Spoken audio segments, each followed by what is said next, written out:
Israeli children from Kibbutz Harel play football with Palestinian children in the al-Kheir village, near the West Bank city of Hebron, in 2011.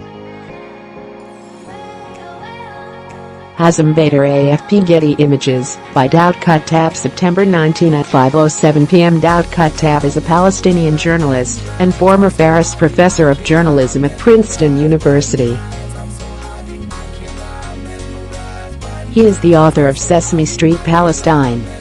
Of all the punitive and one-sided decisions that President Trump has taken against Palestinians this year, the latest one, defunding cooperation programs between Palestinians and Israelis, is one that I can support.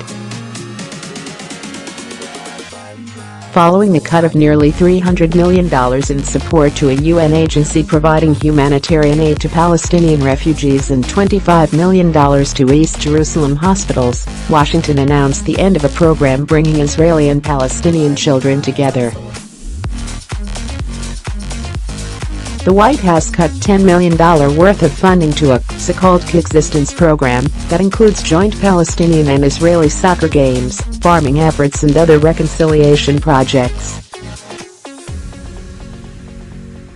The Trump administration did the right thing.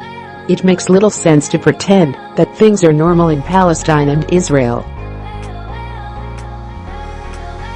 It is illogical to fund a program that brings Israeli and Palestinian children to play soccer, as if there is no occupation, no walls, no exclusive settlements for Jews, or no siege on Gaza. I am not against such projects in principle. After all, I worked on a Sesame Street project shortly after the Oslo Accords that had these same lofty goals. Our project, supported partially by USAID, failed to accomplish our joint coexistence goals. The current projects are destined to fail. You can't talk about coexistence and pretend that everything is all fine when it is not. Researchers evaluated our joint Rechov Sumsum Shara'a Simsim production in the 1990s. They found that it had more positive effects on Israeli children's perceptions than on Palestinian children's. At the time, I told the researchers and the Sesame producers that you can do a lot to change the perception of Israelis who have only imaginary ideas of Palestinians. But for Palestinians who see soldiers and checkpoints and witness their parents being humiliated, no coexistence program for children could ever erase such tough images. Last Friday, U.S. peace envoy Jason Greenblatt dedicated 2 consecutive tweets to the defunding of kids soccer, saying, "I continue to believe in the importance of building relationships between Israelis and Palestinians, particularly kids. But both Palestinian and Israeli kids will lose, and these programs will be meaningless if the Palestinian Authority continues to condemn a plan they haven't seen and refuses to engage on it. Hopefully the PA will lead, let's see." But Greenblatt was silent on a much deadlier decision affecting Palestinian kids.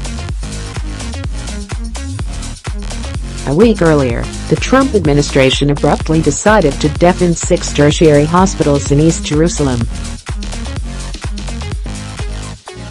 Among other things, these hospitals provide critical cancer care to Palestinian children. Ironically, Greenblatt last year seemed to support the hospitals and tweeted praise for a team of dedicated ex-Jannahist surgeons who traveled to Gaza to provide critical specialized operations. According to the United Nations, since the Jerusalem embassy moved, dozens of unarmed Palestinians have been killed. No expression of sorry or wishes for speedy recovery have come from Trump's peace team. Instead, their tweets condemn Hamas for supporting the protest. Greenblatt, along with Trump's senior advisor Jared Kushner and U.S. Ambassador